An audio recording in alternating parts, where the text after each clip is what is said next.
going to give you a very early projected record for Ohio State.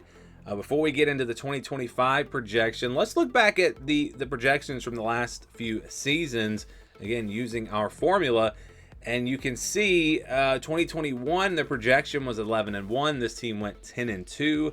In 2022 and 2023, the projection was 10-2. They finished 11-1 the regular season. And then last season, the projection was actually exactly right, 10-2. And that was the finish. So keep in mind, these projections are conservative.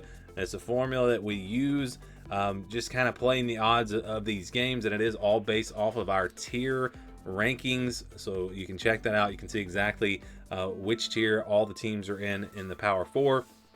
And so that's, again, where this projection comes from. And like you see right here, the projection has been within one game at least every year from the past 4 seasons. So we've got it right on the money this past season, but the other seasons it was off by 1 game. So you can expect, Ohio State's projection to be off by 1 game, or maybe it's right on the money. Of course, Ohio State's one of the easier teams to predict. It's one of the easier projections to make because they're always at the top of college football. So again, here's the schedule. Now let's get into the projection, and this is the scale that we use.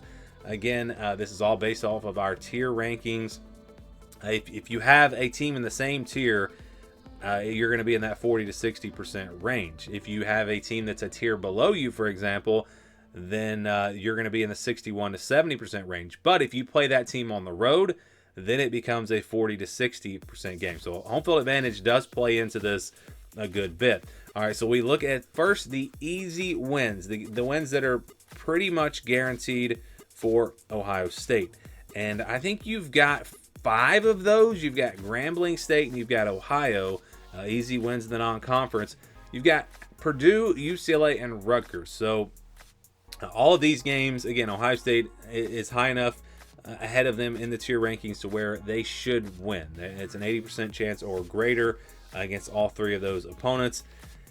But you look at the rest of the schedule, I mean, there aren't a lot of gimme games for Ohio State this year. There are a lot of games, most of these games they should win. They'll be favored in, but again, there are not a lot of easy wins for Ohio State. So that does make this schedule, again, a little bit tricky. How about games where they wind up in the blue? So 71 to 80%. You've got Washington, you've got Minnesota, and you've got Wisconsin. Now, if these games are at home, the Washington and Wisconsin games, if they were at home because of the tier system, those games would be in the green. So those would be counted as wins. But those games are actually a little bit tricky being on the road. So Washington and Wisconsin both on the road, potential trap games or upset alert type games, I would say.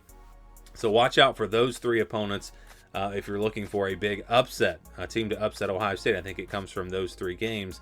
You could even argue Illinois, but Illinois is a tier 2 team because of the way they finished last year, and they got some pieces coming back. They're a tier 2 team. Ohio State is a tier 1 team, but because that game's on the road, Illinois actually is a 50-50 game. Now, if I'm just making a prediction on that game, I would go over 60% for Ohio State, but this is the formula that we use. So this is a mathematical formula. There's really no personal predictions here.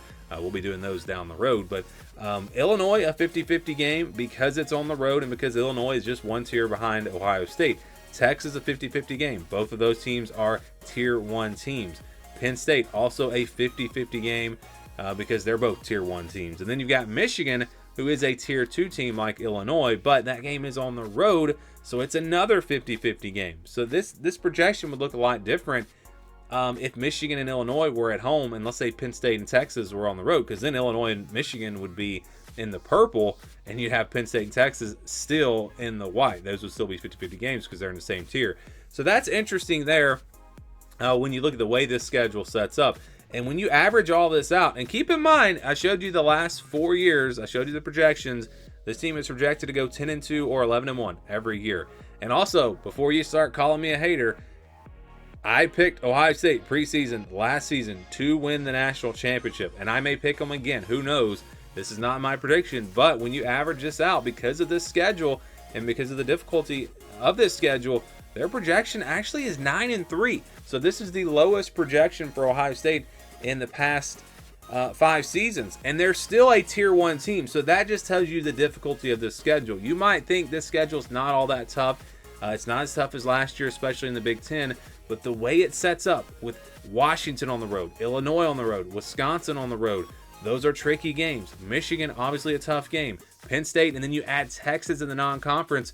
You know, if you had Texas, if you didn't have Texas here and you had Marshall again or something like that, this projection will be 10-2. But because you've got a tough non-conference game, you've got some tricky road games in the conference, and you do have to play Penn State, a tier 1 team, and Michigan on the road, Illinois on the road. Yeah, it does come out to 9-3. So I was surprised, honestly, when I did the math here, that it was 9-3, because I figured, just like always, the projection would be 10-2 or 11-1. So based off of this, I think a 10-2 season for Ohio State and another playoff berth is actually a good season, again, based off this projection. So, how do they stack up with other teams at the top of the Big Ten? Well, check this out. They're actually behind Illinois and then Penn State and Oregon. All those 3 teams are 10-2, and it just shows you the difference in schedules, because Illinois is a tier 2 team.